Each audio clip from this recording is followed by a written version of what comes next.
Dr. Austin, Dr. Shika Sharma. Welcome to all the chairpersons. First talk by Dr. Bal Bhaskar.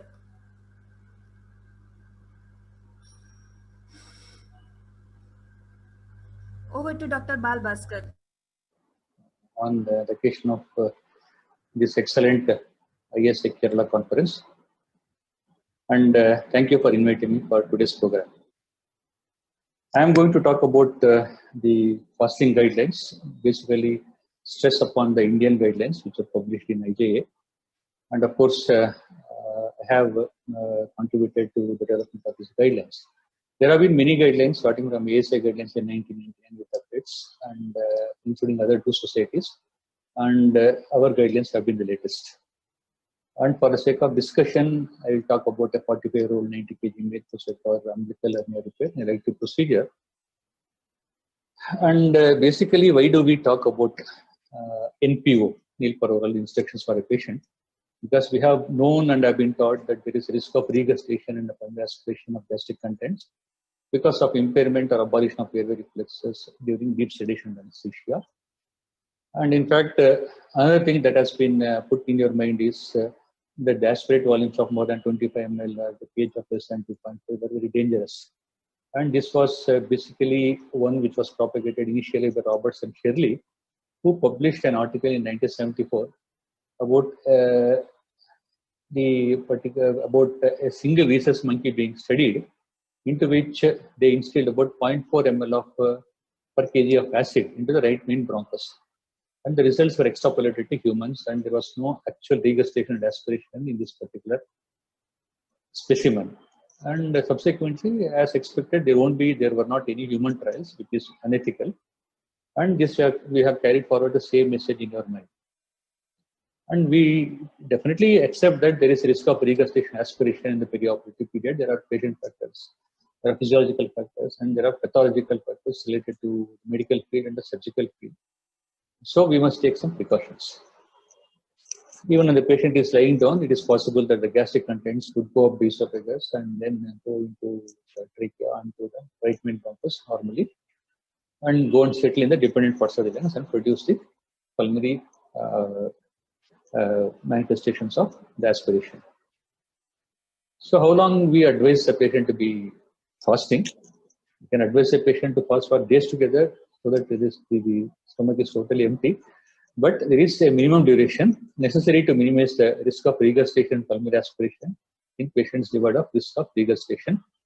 Which type of food to be stopped, which type of drink to be stopped, at what point of time has been the one which has been part of guidelines.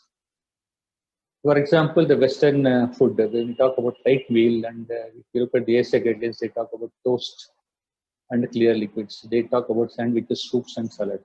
And beyond that, if you go, the Western diet consists of some unusual things which we don't consume here. Probably about 5% of the population would be consuming this, but rest of the 90% and beyond, they don't. So when we talk about ASA, actually, meals that include fried and fatty foods or meat from gastric time, emptying time. This phrase has been used beyond talking about the light meal in the patients. This is mainly because they have not classified the food items which are part of this. It's very difficult to accept. But ISA went a bit beyond. We had our own nutritionist, a qualified nutritionist, who picked up evidences from the scientific journals related to the subject and biomedical journals. And we also conducted a survey across the country trying to get the practices in different states with respect to the food items available and consumed by the population there. So these were the ones which were included in our study. And if you look at the Indian food would be something like this. So we are more focused and more used to this type of food items, whether North Indian, South Indian, Northeast, or whatever, and including the tea and coffee, including from Kerala. This is food items we are familiar with. So what we have done is we have compiled this whole list scientifically. It may definitely be not a complete list because we have tried our best, and some may be pending, which would be updated later on in the subsequent set of guidelines. So what is the advantage here is the patients would also be able to know which foods belong to which category when the doctor is speaking to them and advising them. So we have definite quantities and the volumes for different liquids and solids which can constitute constitute what is known as clear liquid, non-clear liquid, light meal, and heavy meal. So if you imagine a full stomach patient has been turned into empty stomach after a certain amount of fasting, is there no risk of regurgitation and aspiration? First thing we should know is definition of full stomach. Full stomach is present of solid content or a state of increased volume of liquid gastric contents above baseline volumes after intake of the food items. The baseline volume is defined as the volume of gastric contents of an adult after overnight fasting. And what would be an empty stomach? Empty stomach is a state when the gastric contents reach the baseline volume after the intake of solid, semi-solid, or liquid meal. Okay? So these are the definitions. In fact, if you want to say that, can you quantify them? Is it 0 ml per kg, 1 ml per kg, 1.2 ml per kg, or some absolute volume also? So this is the dangerous aspect because stomach is never empty physiologically also. Saliva is continually secreted and gastric secretions are also there. And in fact, studies have shown that 40 to 80% of fasted healthy patients would still have volumes more than 25 ml, 2.5 ml per kg and with a pH of less than 2.5.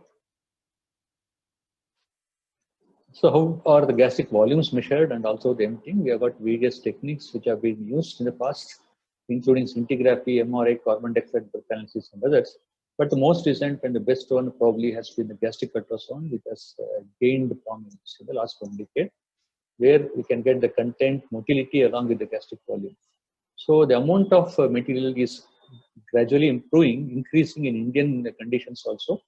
So that forced us to add a small section on gastric ultrasonography. We have good evidences, but they are not strong at this point of time to give a strong recommendation. So what we have stated is gastric ultrasonography may be used as a bedside tool for assessing the quality and quantity of gastric contents in the preoperative period.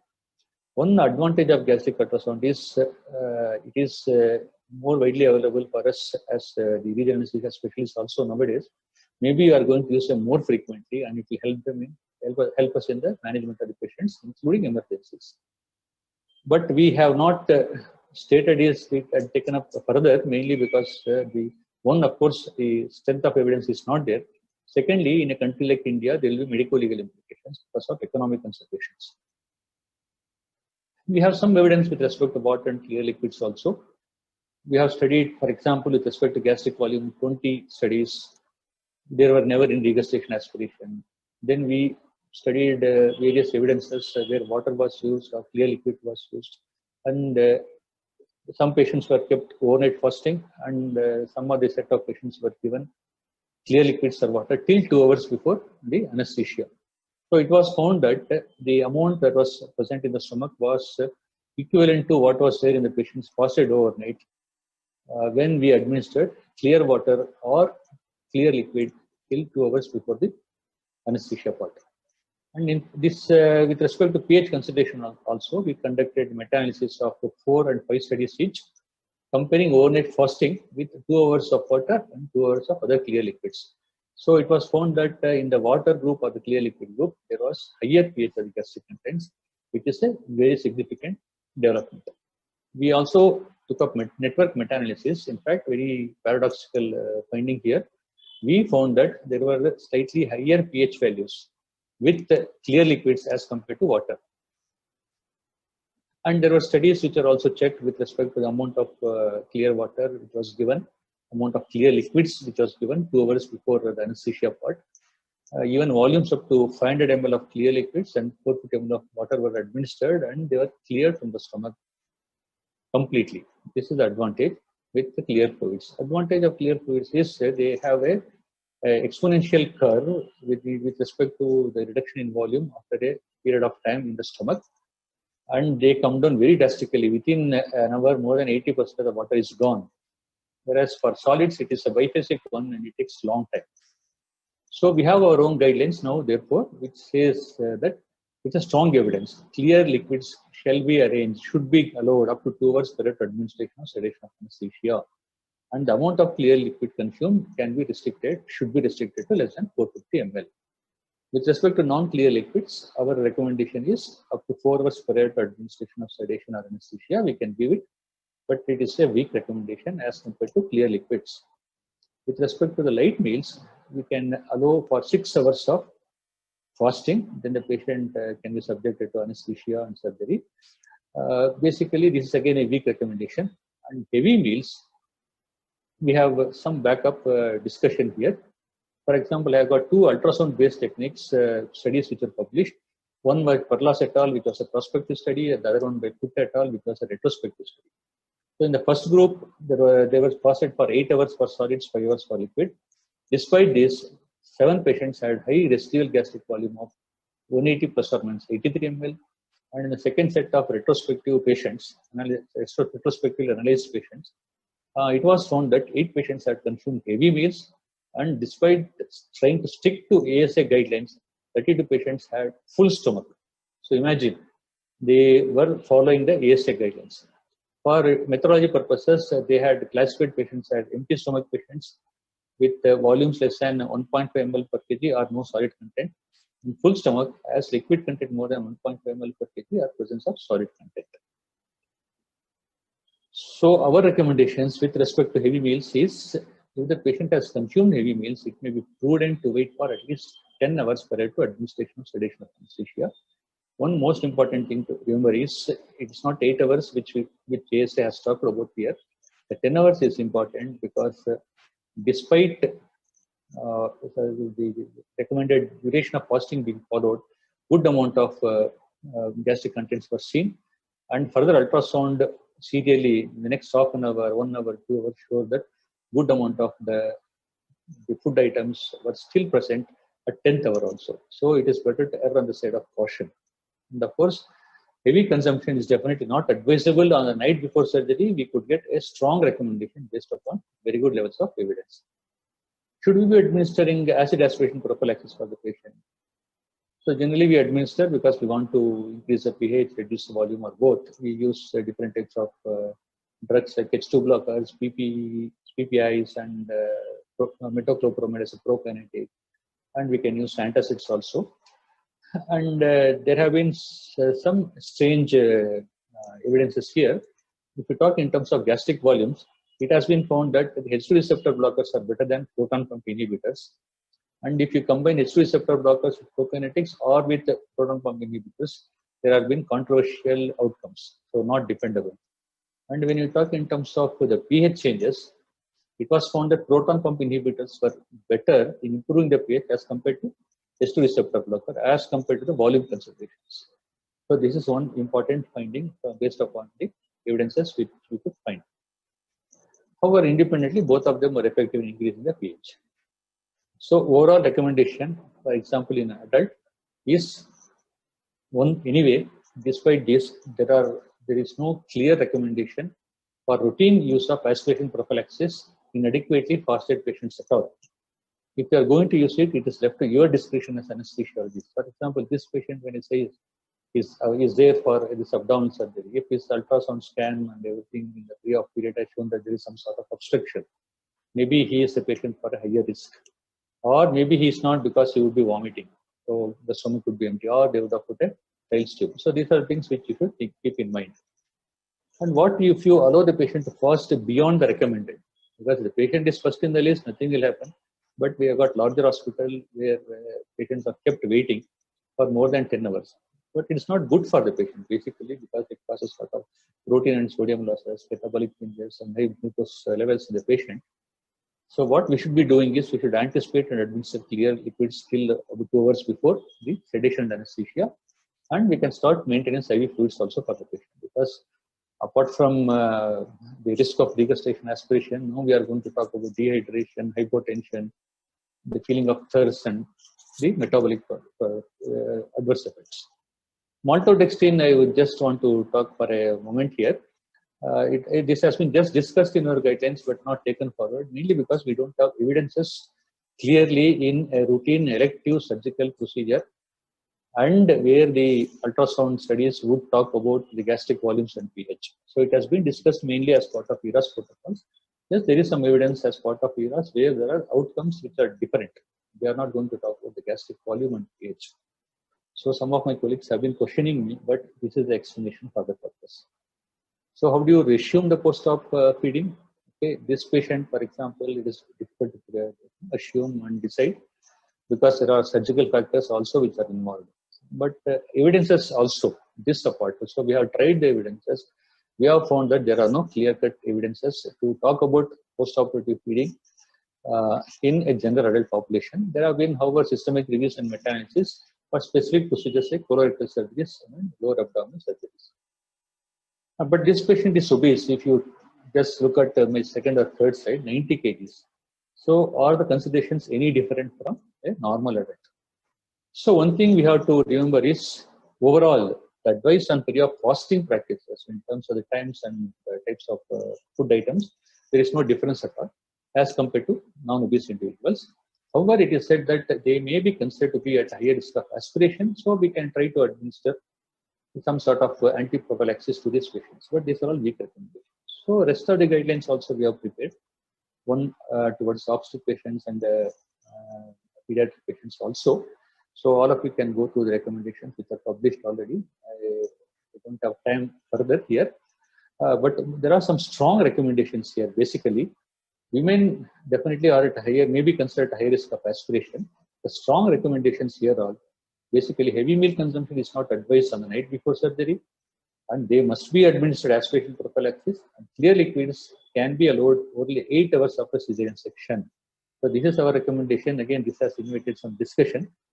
We have to do this because, again, based upon the evidences, we looked at the gastric emptying times and the pH considerations, because then we are talking about pre-gestation aspiration. I'll be open for discussion later on. In pediatric section, one important consideration, strong recommendation is we can give up to 3 ml per kg of clear water of 1 hour prior to administration of anesthesia, and 3 ml per kg of clear liquids other than water 2 hours prior to administration of anesthesia. The water recommendation is strong, though the clear liquid recommendation is weak. The last one is strong. Oral consumption of clear liquids in the post-op period should be resumed at the earliest, where no medical or surgical contraindications exist. So these are broadly the recommendations which I have shared with you. Please go to the publication, and thank you very much. And of course, as ISA being part of WFSO, we are talking about occupational well-being to anesthesia this year. Please take care. Thank you very much.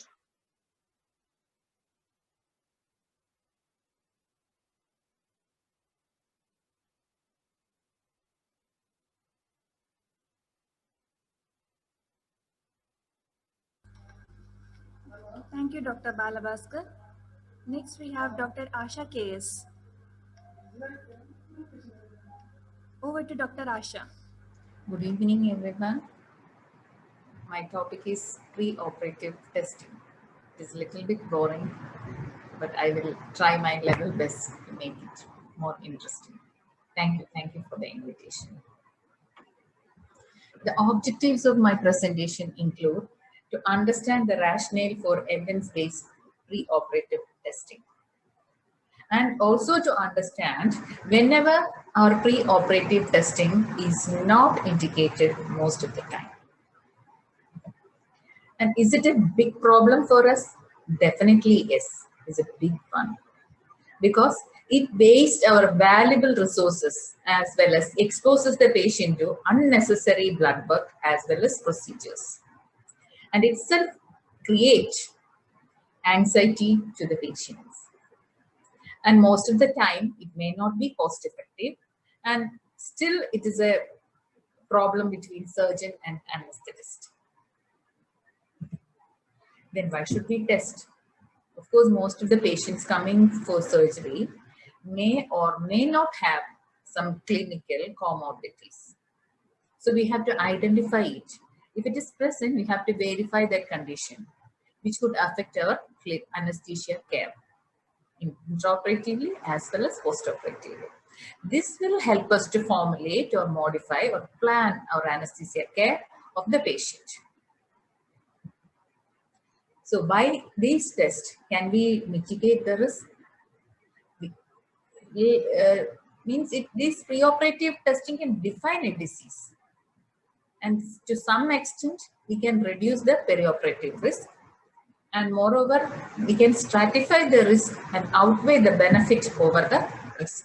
by preoperative testing. Then should we test? And this is a study by Kaplan, which was published in 1985 in JAMA. He studied among 2,000 patients, came for surgery.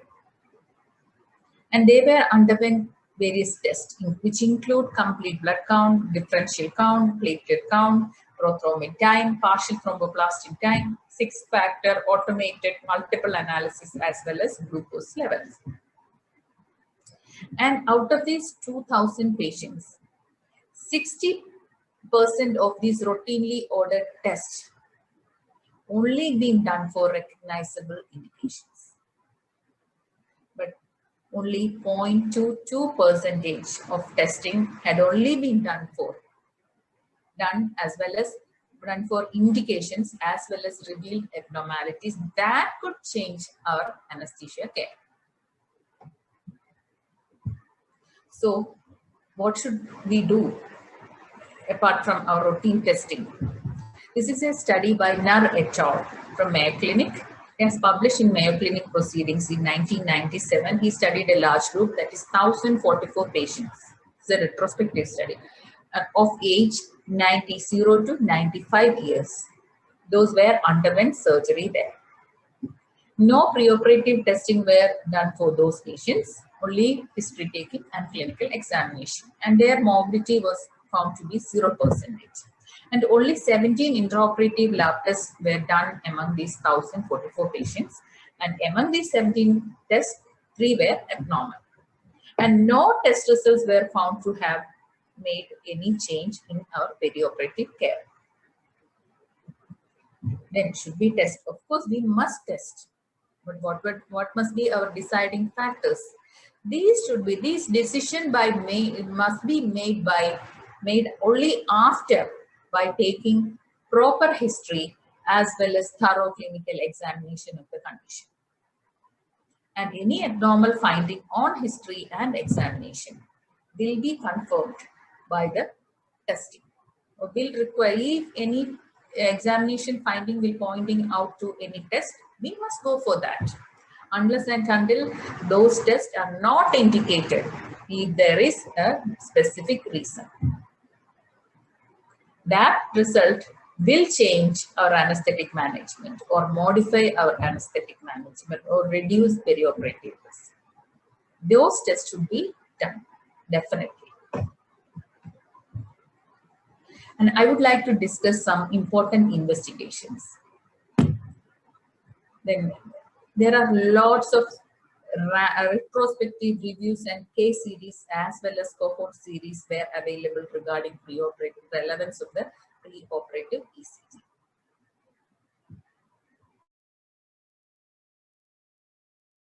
And this actually, the preoperative ECG was taken to assess risk as cardiovascular risk assessment and also to stratify risk, that is risk stratification.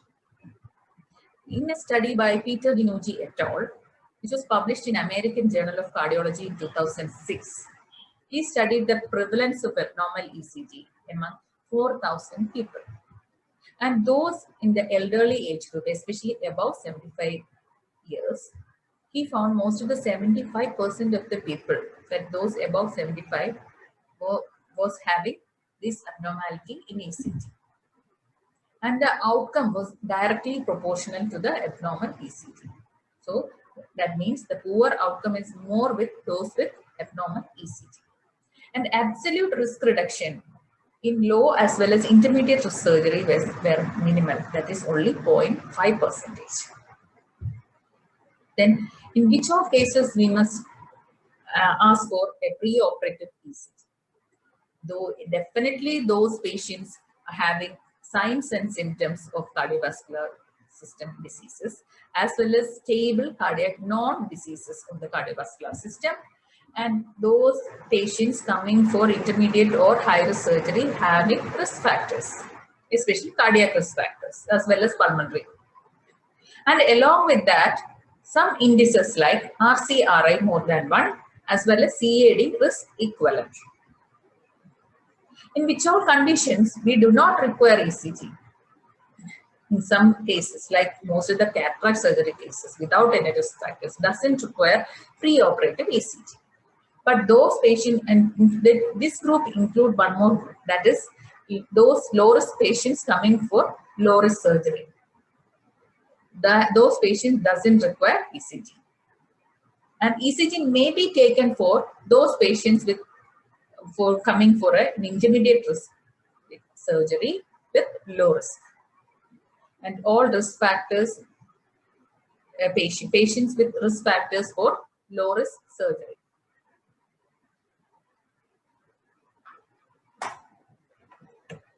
And coming to the chest X-ray, Archer et al. Did a meta-analysis among 10,448 patients. That was published in 1993 in Canadian Journal. And he studied the relevance of chest X-ray preoperatively. He could find abnormalities only in 10% of the population. He studied a large group, that is 10,488 patients. And unexpected findings were only in 1.3% of the population, as well as those findings which could modify our anesthetic management were only less than 0.1%. And the next investigation is coagulation studies. Those having history of bleeding disorder or previous bleeding complication must go for a coagulation study. And those on current anticoagulation, as well as if our history and clinical examinations such as bleeding or coagulation problems intraoperatively or postoperatively, those must undergo these coagulation study. And this is a quote from a neurosurgery journal, which was published in 2012 by Andrea Zayson. She says that patient history was as predictive as lab testing for all outcomes and had higher sensitivity. That is, that history and clinical examination is that much relevant. Is there any protocol? See, we have so many protocols for preoperative screening.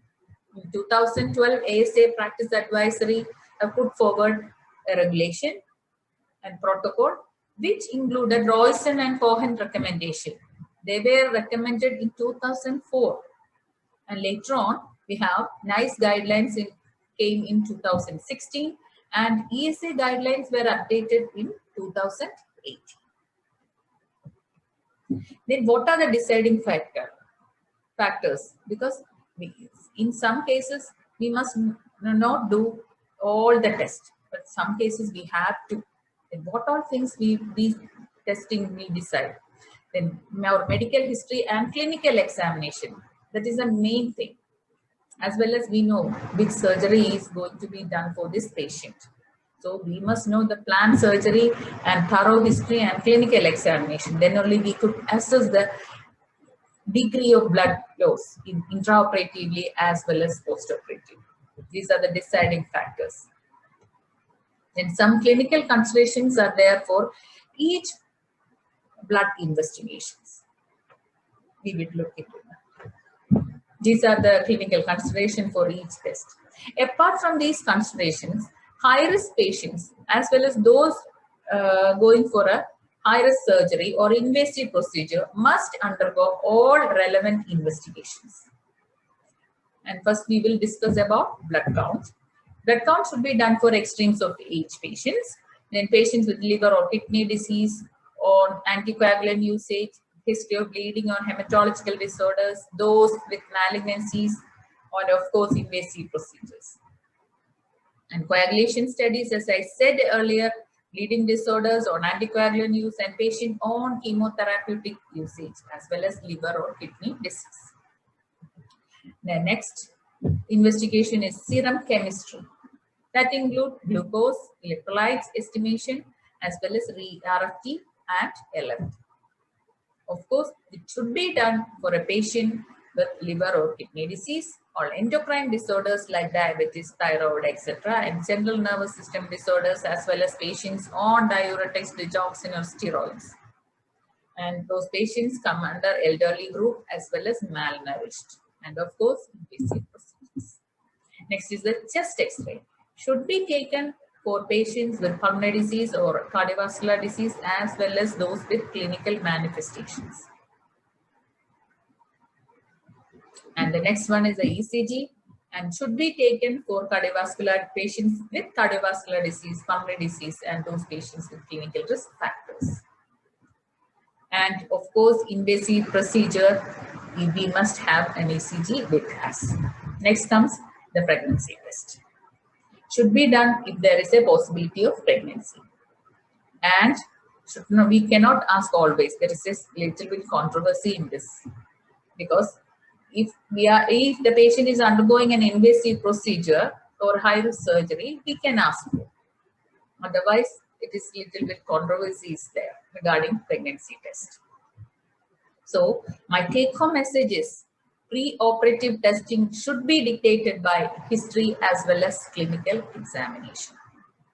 Only after thorough history taking and a proper clinical examination, we should advise pre-operative testing. Relevant pre-operative testing especially. These are my references.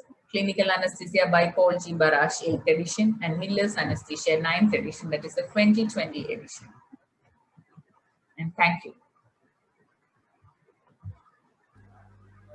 Thank you, Dr. Asha. Next, we have Dr. Jaideep R. Over to Dr. Jaideep. Good evening to all. Today, I'll be speaking to you regarding perioperative management of medications.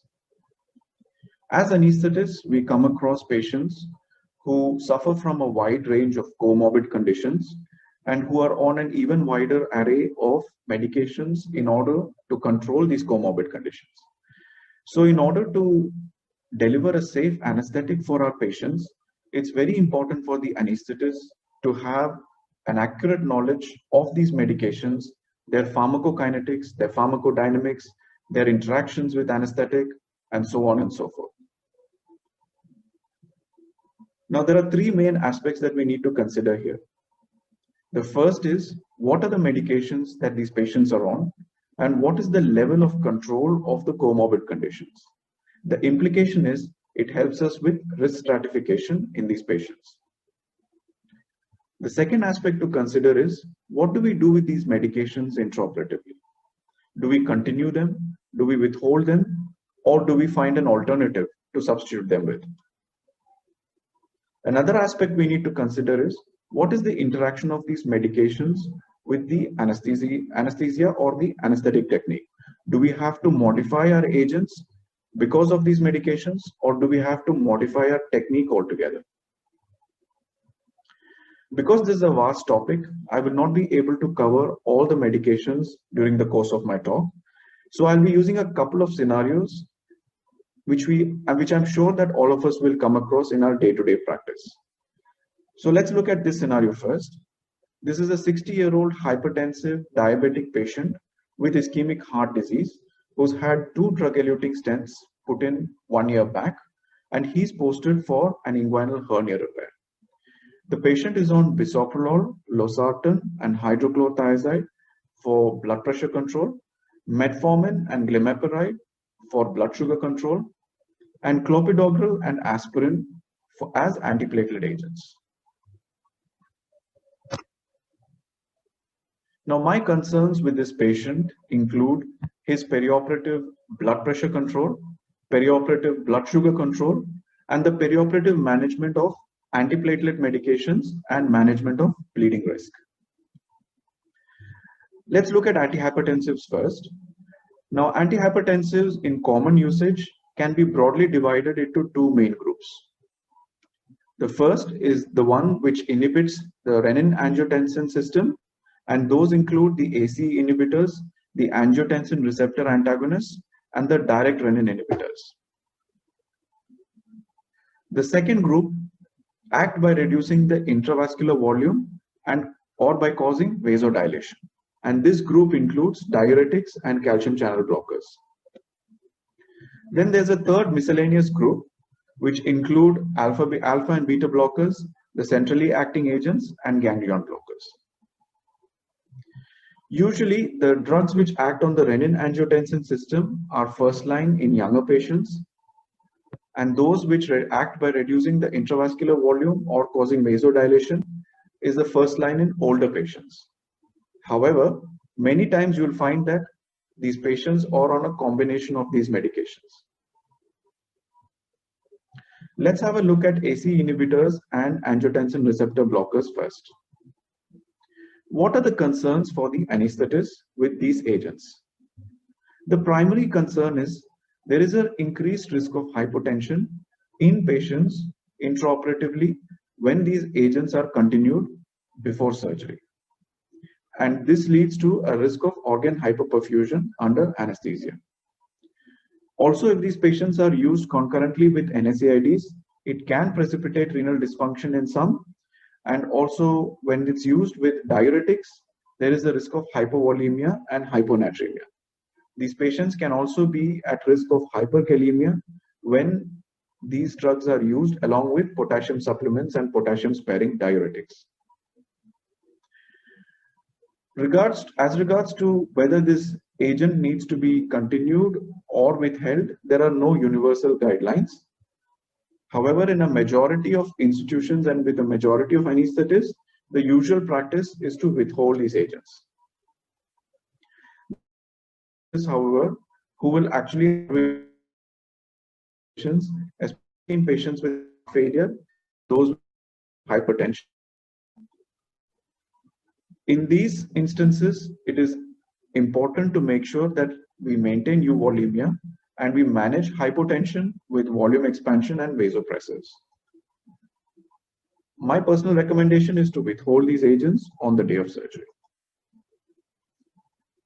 Calcium channel blockers are usually first line in older patients, and the practice is to continue these medications on the day of surgery.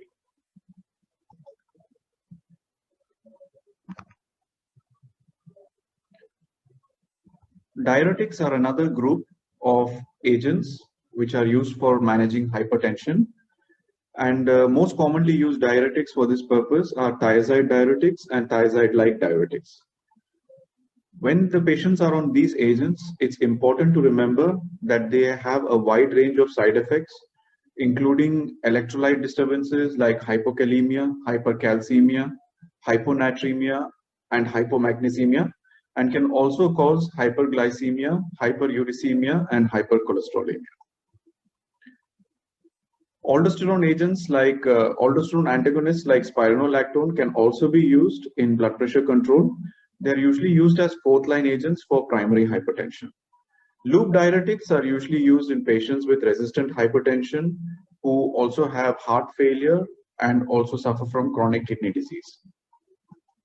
If the patient is on diuretics, the usual recommendation is to continue diuretics on the day of surgery, all the while keeping in mind to monitor the fluid and the electrolyte status.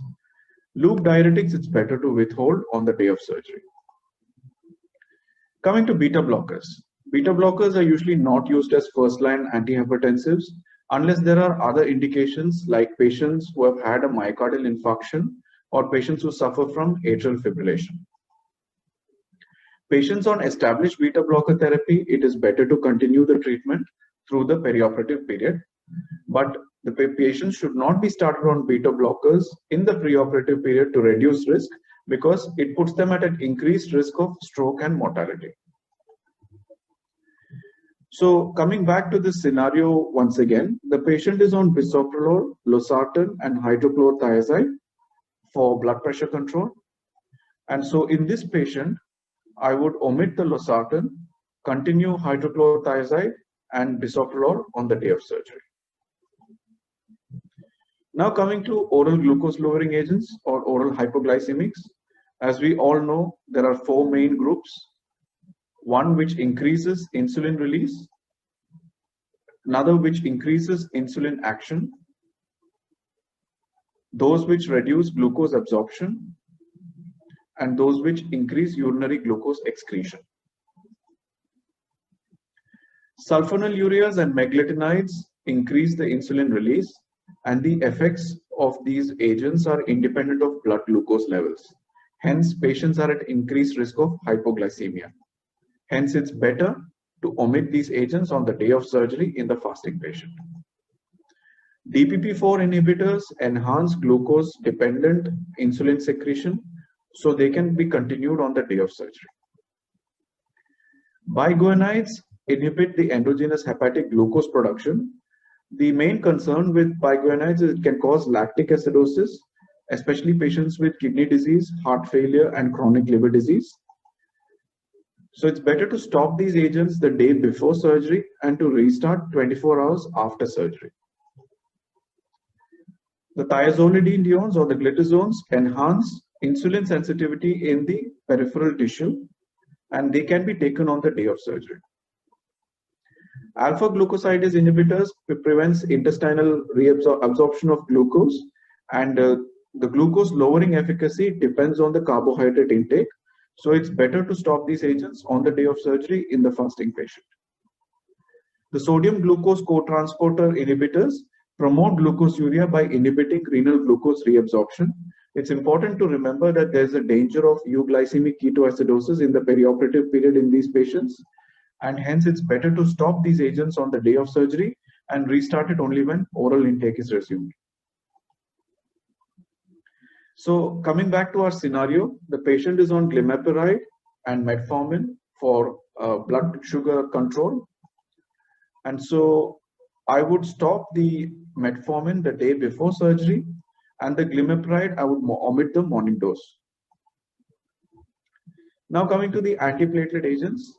As we all know, the antiplatelet agents include the cyclooxygenase inhibitors, ADP receptor antagonists, the glycoprotein 2B3A inhibitors, and other agents including the phosphodiesterase inhibitors.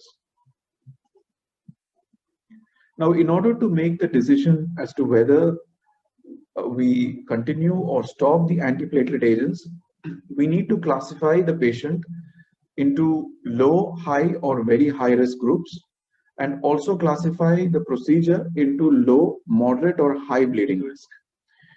The low bleeding risk procedures include endoscopy and body surface surgery. Moderate risk includes therapeutic endoscopy, urology, orthopedic, ENT, general surgery, vascular, etc. And the high bleeding risk include hepatobiliary, vertebrospinal, and intracranial surgery.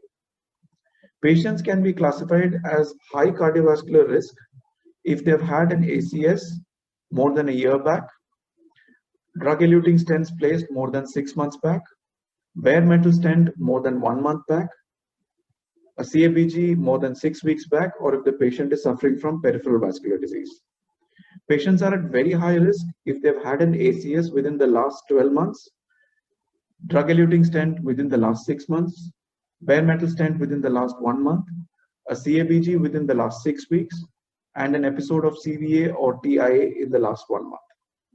Now, if the patient is a low to moderate risk of cardiovascular events perioperatively, then it is better to discontinue antiplatelet therapy.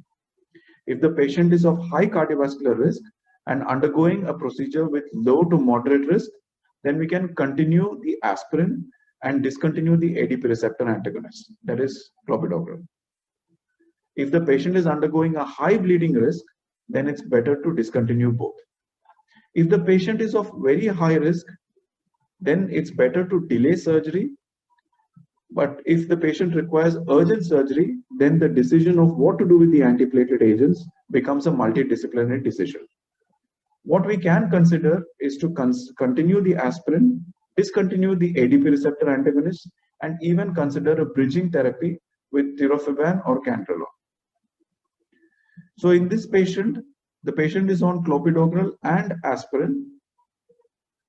And because this patient has got a drug-eluting stent which was placed 1 year ago, I would stop the clopidogrel 7 days before surgery, and after a multidisciplinary decision, I would continue the aspirin. Now let's look at another scenario. This is a 65-year-old lady with a history of mitral valve replacement, SLE, and depression on treatment, coming for laparoscopic cholecystectomy. The patient is on warfarin, prednisolone, and escitalopram. Let's consider anticoagulants first. The dilemma with anticoagulants is to make the decision whether to continue or to stop them. Continuing anticoagulants can increase the risk of bleeding, while stopping the anticoagulants can increase the risk of thromboembolism.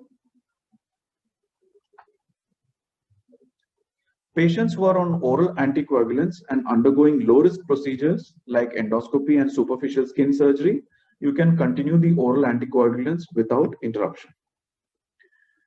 Now, coming to procedures with intermediate or high risk of bleeding, we have to stop the oral anticoagulants. But then the decision becomes, what do we do after that?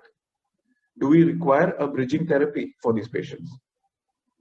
Now, patients who are at low thromboembolic risk, which includes patients who have had an episode of venous thromboembolism more than a year back, and patients with bileaflet aortic valve without any further risk factors, we can stop the oral anticoagulants. So if the patient is on warfarin, we stop it 4 to 5 days before and target an INR of less than 1.5.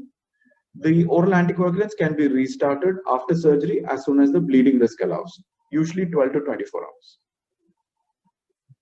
We wouldn't use a bridging therapy in these patients. However, patients who have got moderate to high thromboembolic risk, which includes patients who have had an episode of thromboembolism within the last 3 months, a previous episode of stroke or TIA in the last 3 months, and all mechanical heart valve patients except the bileaflet aortic valve with no other risk factors, we need to consider bridging therapy.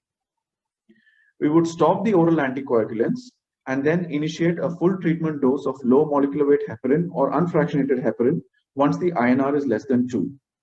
The low molecular weight heparin would be stopped 12 hours before surgery and the unfractionated heparin 4 to 6 hours before surgery.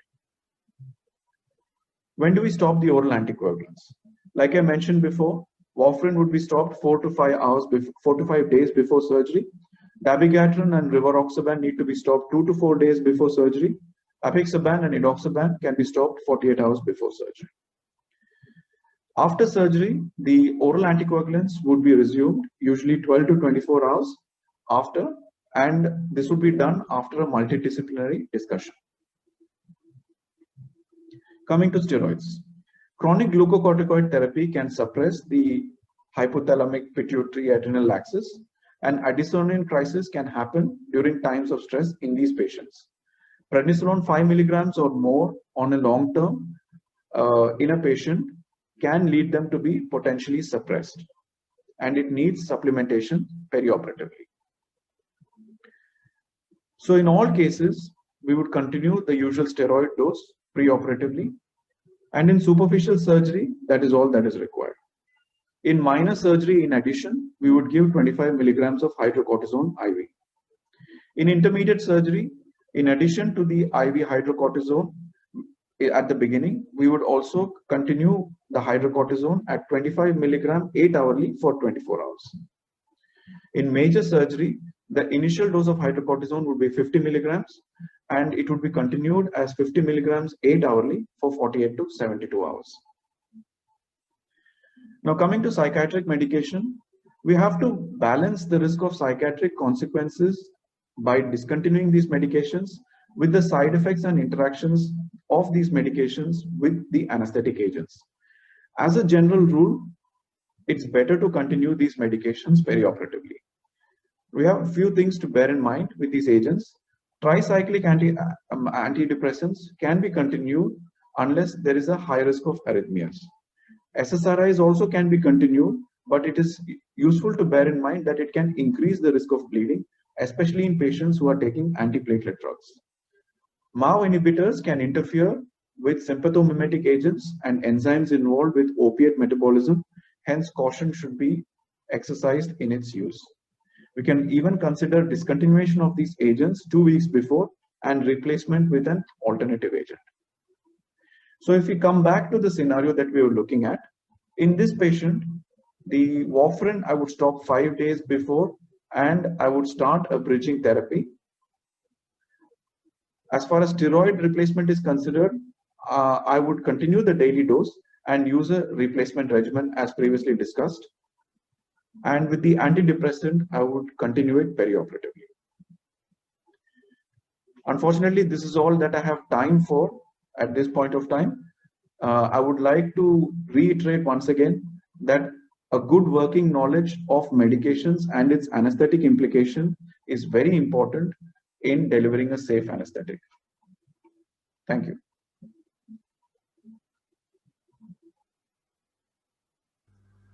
Thank you, Dr. Jaideep. Now we have discussion. Over to chairperson.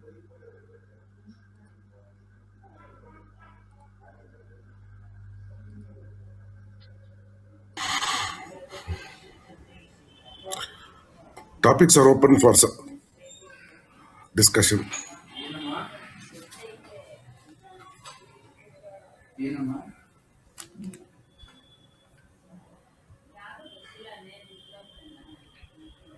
Topic is open for discussion. Any questions, please?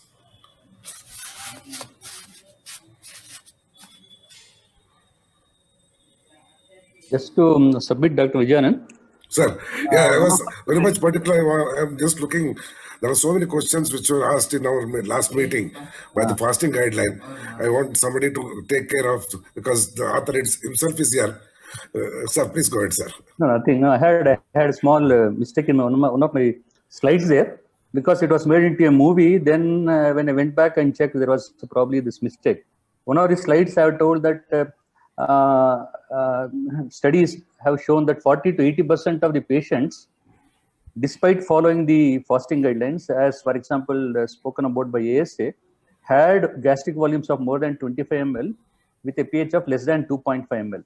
So only thing is that 2.5 ml is not the volume, 25 ml is absolute volume. So this I wanted to convey to our viewers here. Thank you. Giri sir, Any of our colleagues can ask the questions also, along with my other two faculty for this session. Others also can, if they have any questions, those who are logged in here can ask questions for all the three. Along with Vijayanand. Yeah. Praveen, any questions in the chat box also, you can share those questions from the chat box. Other faculty here, others can question others if you have any doubts. Jaideep, Yes. You had quoted that patients on oral anticoagulants, the effective INR should be 1.5. Is it correct or it is 2.5? No. Those on oral anticoagulants who are coming in for surgery, the target is to reduce the INR to 1.5 before surgery. Like at the time of surgery. But that's what I had meant. But many textbooks again, and there are says no 2.5. Yeah. What I would like to say is that there are no kind of universal guidelines which gives you exact numbers. Most of the time, what we have to do is look at the patient, look at the procedure, and look at the clinical experience of the surgeon as well as the anesthetist involved in the case. And I think most of the times we have to individualize these decisions based on the kind of patients we are dealing with and the kind of surgeon and the surgery that we are dealing with. Thank you. These are just numbers which have been taken up from the AHA guidelines, which have come regarding management of patients with valvular heart disease coming in for surgery. So they recommend a value of 1.5. But again, it depends on the surgery and depends on the situation. Yeah. The ASRA says it is 2.5 can be acceptable also for the regional patients. Again, it depends on the situation of the patient. Manjunath, I think Manjunath is not online. Sir, PF Kotur sir is not, I believe. Venkari sir?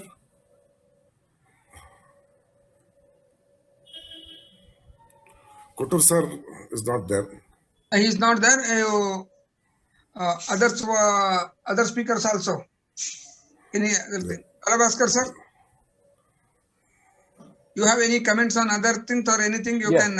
No, I just wanted to again put a question to Dr. Jaideep here. Good evening, Dr. Jaideep. Good evening. So you were highlighting a lot the antihypertensives based upon those which act on the renin-angiotensin system and relegated beta blockers to the third group. So can you expand on that? Because not that, in the sense, yes, perioperatively, we still talk about beta blockers having benefits in terms of continuation, and many of the patients are still on beta blockers. For example, bisoprolol, you just mentioned. Thank you. This was just a kind of a classification which I had come across in one of the publications recently. It just basically classified into antihypertensives which are in common use. That is the first line and the second line, which are recommended for hypertension, where beta blockers don't have a place in the as the first or the second line. So those kind of medications were classified into two types: those affecting the renin-angiotensin system, and those causing the vasodilation and the reduction in intravascular volume. That doesn't mean to say that beta blockers are not important in the management of these patients. Many of our patients do come with beta blockers, they're on treatment with beta blockers. The intention was just to show that the common usage antihypertensives can be divided into these two main subgroups. Okay, thank you. So basically, because I was long term for last at least 2 to 3 decades, we have been stressing upon beta blocker in the perioperative period and protection against cardiac events, especially of non-cardiac procedures also. That's the reason. That is actually a very controversial area even now, because there are recommendations which say that we should not be starting beta blockers perioperatively because it puts the patient at increased risk of stroke and mortality. However, there are a significant number of anesthetists who will actually recommend that patients be started on beta blockers. Especially our cardiac anesthetists will choose to disagree with me. They would like to put the patient on high-risk patients onto beta blocker therapy before taking up the patient for certain kinds of surgery. So that's still a very gray area. Okay. Bhargava sir. Yeah. After these guidelines, do you have any prospective studies continuing to have updation of ISA guidelines in fasting guidelines? Yeah, thank you for the nice question. It will be an ongoing process in the sense as and when evidences accumulate.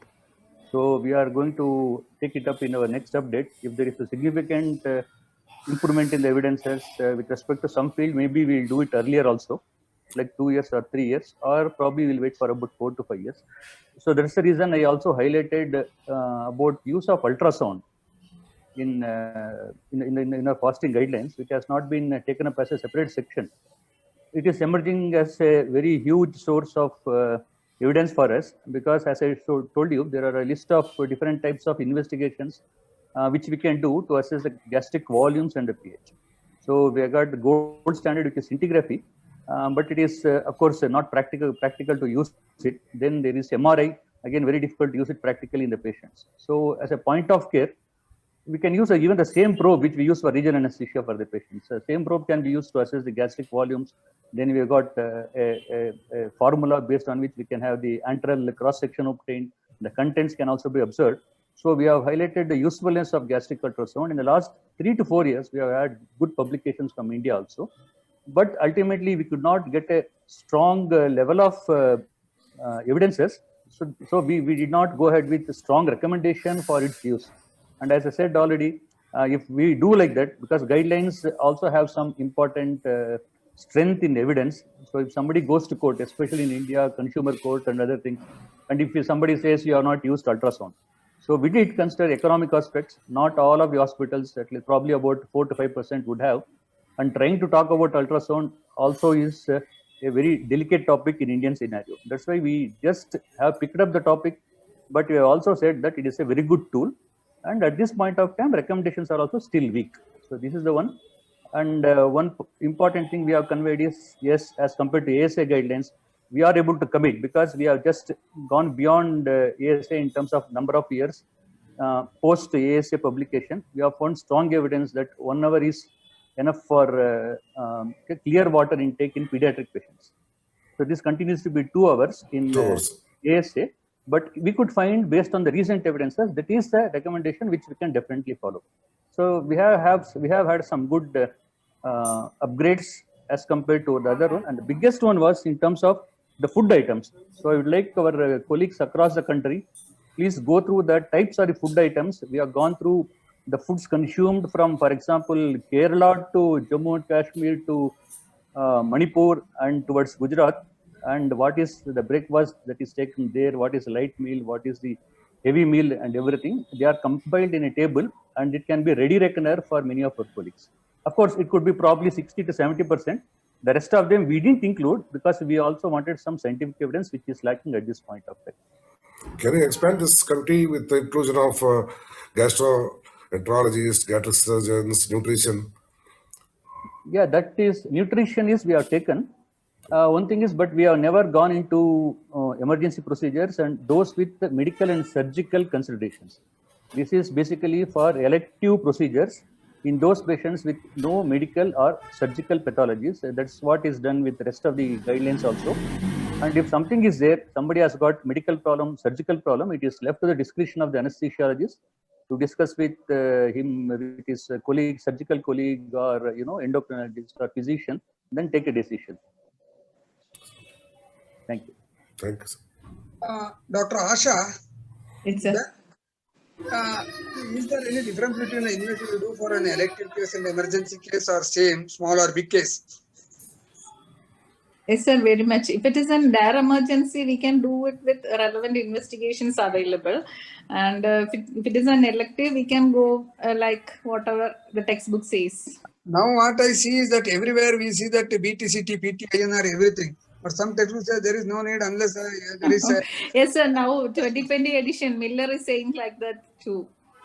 We are confused because if we go to court, because in small case also I started seeing from a medical college which is coming, showing that PGI and APTT, everything, which we are not doing. There is no role for BTCT.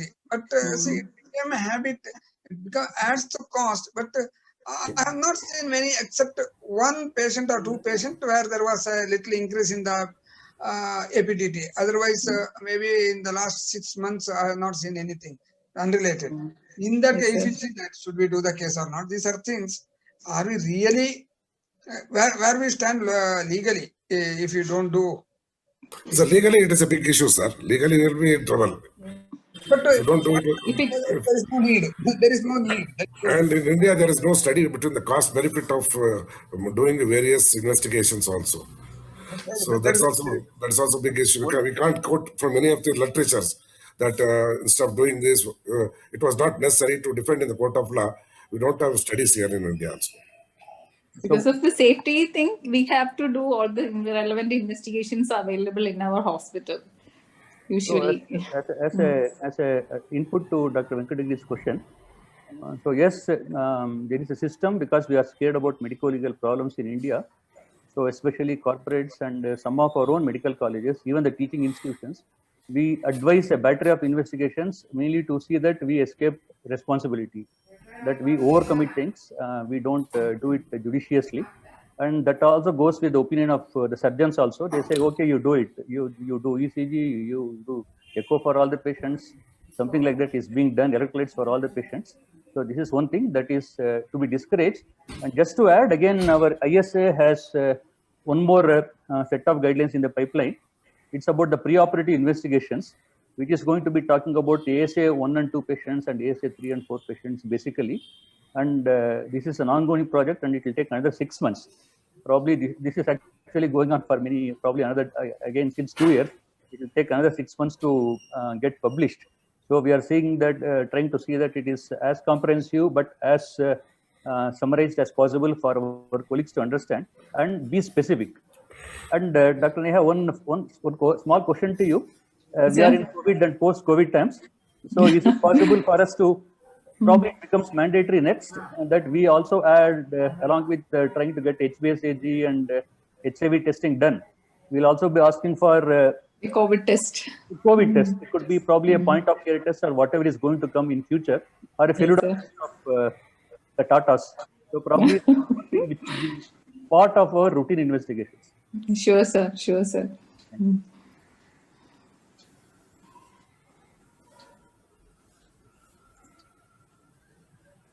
Sir, on the, sir, you have muted yourself. Okay, sir. Maybe history we have to ask, did you have COVID? Because it says that Exposure to COVID patients. if there is any lung changes, because Post-COVID status. you have to careful when giving GA. There is, okay. Thank you, sir. Thank you. Thank you. No other questions, Vijayanand sir. You can. Yeah, thank you, Dr. Balbhaskar sir, Dr. Jaideep, and Dr. Asha KS for a wonderful talk on the occasion of the WebCon 2020 of the Kerala State ISA. Dr. Venkiri sir, thank you very much, and thank all the other chairpersons. And it was excellent conference with timing excellently managed. Congratulations to team Kerala and A1 Logistics. Please join for the valedictory function at 7:30. We'll be there, sir. We'll be there. Thank you. Thank you. Thank you. Thank you all for joining, and we could make it and we could maintain time. That is a great thing that has come and participated. Thank you. Thank you. Thank you, sir. Thank you.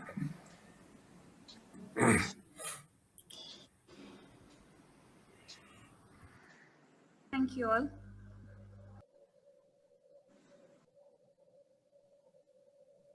Next session, are we starting now or at